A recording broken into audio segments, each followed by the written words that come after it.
A Bíblia afirma em Tiago 5,16 que muito pode por sua eficácia a súplica de um justo. Em outras palavras, a eficácia na oração. E esse é o assunto da nossa conversa.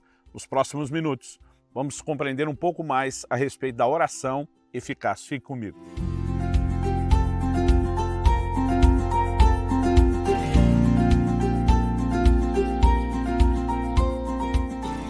Hoje em Boa Esperança, norte do estado do Espírito Santo, aqui com a Pedra da Botelha ao fundo, passando para trazer mais uma palavra ao seu coração. Tiago, capítulo 5, dos versículos 16 a 18, diz o seguinte: portanto, confessem os seus pecados uns aos outros e orem uns pelos outros, para que vocês sejam curados. Muito pode, por sua eficácia, a súplica do justo. Elias era homem semelhante a nós, sujeito aos mesmos sentimentos, e orou com fervor para que não chovesse sobre a terra, e por 3 anos e 6 meses não choveu. Depois orou de novo, então o céu deu chuva e a terra produziu os seus frutos. Depois de nos instruir a respeito de confissão de pecados, confissão mútua, a Bíblia também fala a respeito de oração mútua. Orai uns pelos outros para seres curados. E é depois dessa menção que a palavra de Deus, depois de nos convocar a orar uns pelos outros, que a palavra de Deus aponta para a eficácia da oração.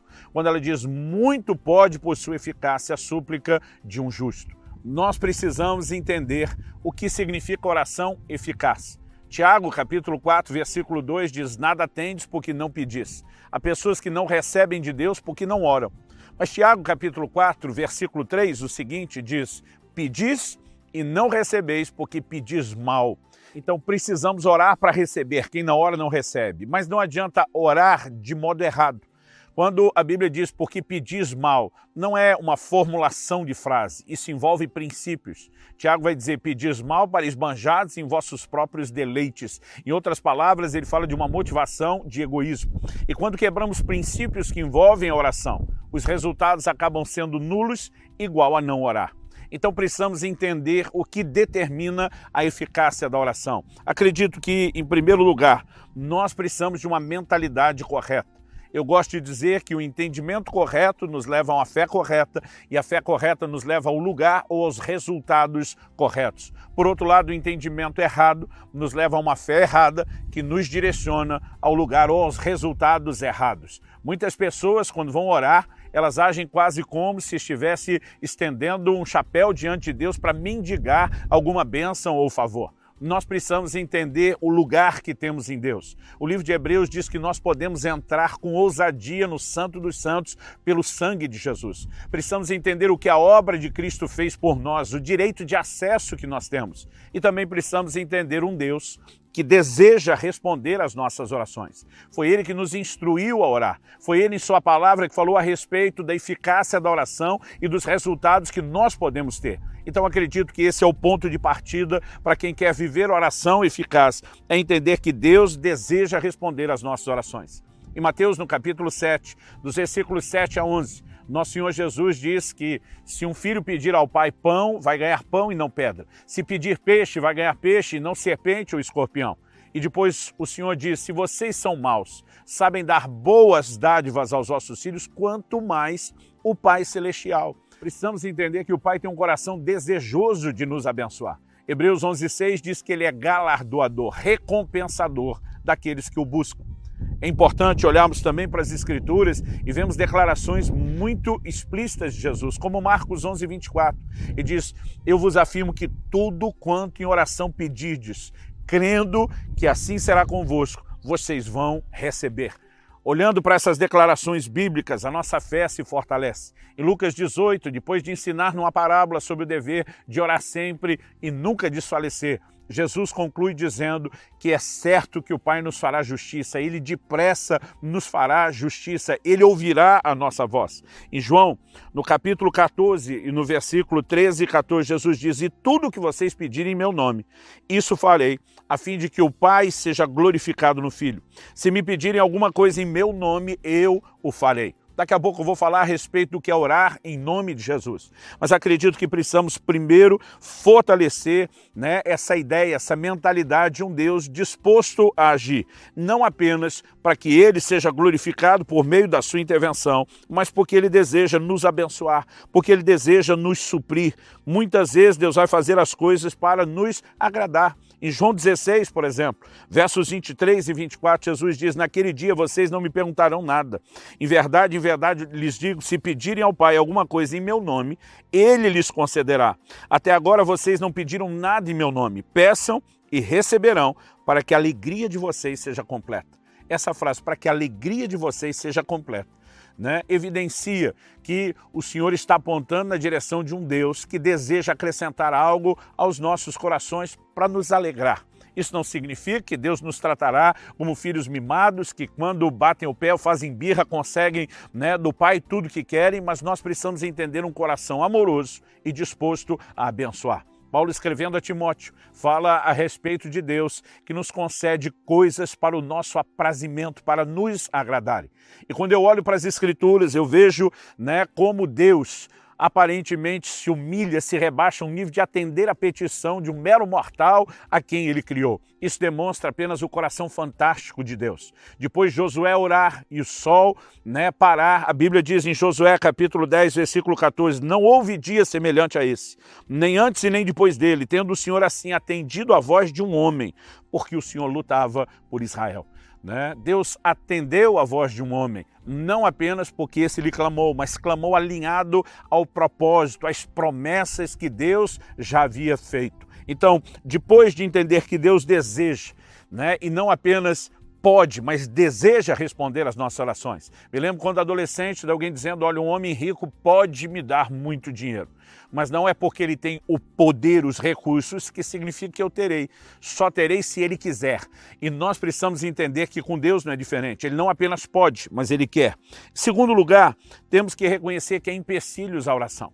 Quando Tiago diz, pedis e não recebeis porque pedis mal, nós precisamos reconhecer que a eficácia da oração está condicionada a princípios, que se forem quebrados, então essa eficácia terá sido sabotada. E já mencionei propósitos egoístas, como quando alguém pede apenas para si mesmo. Eu gosto de dizer que uma das melhores formas de chamar a atenção de Deus é quando não focamos apenas em nós mesmos. A Bíblia diz que enquanto Jó orava pelos seus amigos, Deus mudou o cativeiro dele. Um anjo do Senhor aparece a Cornélio e diz, tuas esmolas e as tuas orações subiram para a memória diante de Deus. As orações subir para a memória normalmente faz sentido para a gente, mas não paramos para pensar que a esmola, o bem que fazemos aos outros, chama a atenção de Deus para nós. Mas uma outra coisa que atrapalha a oração é o pecado. Em João 9, 30 e 31, nós lemos que Deus não atende a pecadores. Ao longo das Escrituras, nós percebemos, né, que o pecado separa, desconecta o homem de Deus. Em Malaquias 2,3, Deus diz, vocês cobrem o meu altar com choro, com jejuns, com lágrimas, e eu não vos ouço.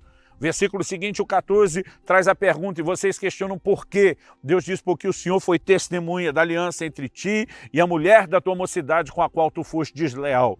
É como se ele estivesse sendo camarada, tu não honra nem a aliança do casamento, agora vem chorar no pé do altar esperando que eu te ouça. É como se ele dissesse, é ruim que eu vou ouvi-lo. Havia uma desconexão estabelecida pelo pecado.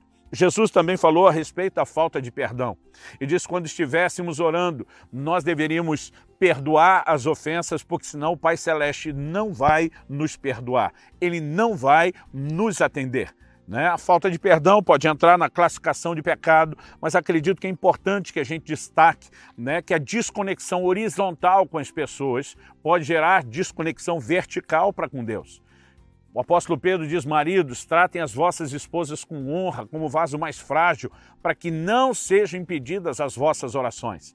Uma comunicação e um relacionamento errado nesse nível horizontal pode prejudicar a relação com Deus no nível vertical. Talvez tenha sido exatamente por isso que Paulo, escrevendo a Timóteo, fala sobre levantar mãos santas, sem ira e nem contenda na hora da oração.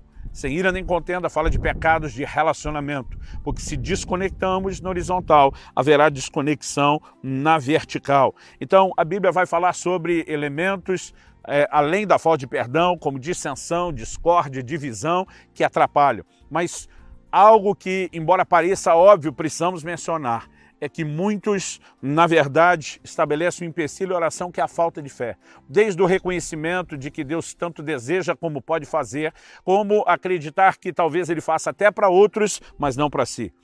Em Tiago, no capítulo 1, a partir do versículo 5, a Bíblia diz: se algum de vocês tem falta de sabedoria, peça a Deus, que a todos dá liberalmente. E diz: peça, porém, com fé, não duvidando. Porque o que duvida é semelhante à onda do mar que é levada e agitada pelo vento. E ele conclui dizendo: não pense tal homem que receberá do Senhor coisa alguma. Ele começa falando de pedir sabedoria, mas ele diz: sem fé não se recebe nada. Em último lugar, eu quero mencionar o que eu anunciei antes, que é a questão de orar em nome de Jesus. Porque Jesus nos mandou orar em seu nome. Não se trata apenas de uma fórmula a ser repetida. Jesus, quando nos orienta a orar em seu nome, ele fala a respeito de entendermos que tudo o que ele fez diante de Deus, ele fez por nós. E se nós estamos em Cristo, né, a Bíblia diz que a nossa vida está escondida com Cristo em Deus. Quando falamos ao Pai, é como se o próprio Jesus falasse. Orar em seu nome é usar uma procuração dele, né? É orar nesse ambiente ou nesse lugar, legalmente falando, de representação. E a primeira coisa que eu e você precisamos entender é que lá em João 11, nos versículos 41 e 42, antes de ressuscitar Lázaro, Jesus levanta a voz ao Pai e diz: graças te dou, porque sempre me ouves. Se Deus sempre ouve a Jesus, e orar no nome de Jesus é como se fosse o próprio Jesus orando, então precisamos entender que por conta da mediação, daquilo que ele fez em nosso lugar, nós não só temos o acesso a Deus com ousadia pelo sangue de Jesus, o sangue do seu sacrifício, mas por conta do seu nome, também somos ouvidos e somos atendidos. A verdade é que eu e você podemos ter uma vida de oração eficaz. Eu e você podemos experimentar milagres e grandes intervenções, porque entendemos quem é Deus e aquilo que Cristo fez por nós e fazemos uso do seu nome e da fé nele. Que o Senhor te abençoe e que sua vida de oração possa ser turbinada pelo entendimento correto da palavra e pela fé que a segue, em nome de Jesus.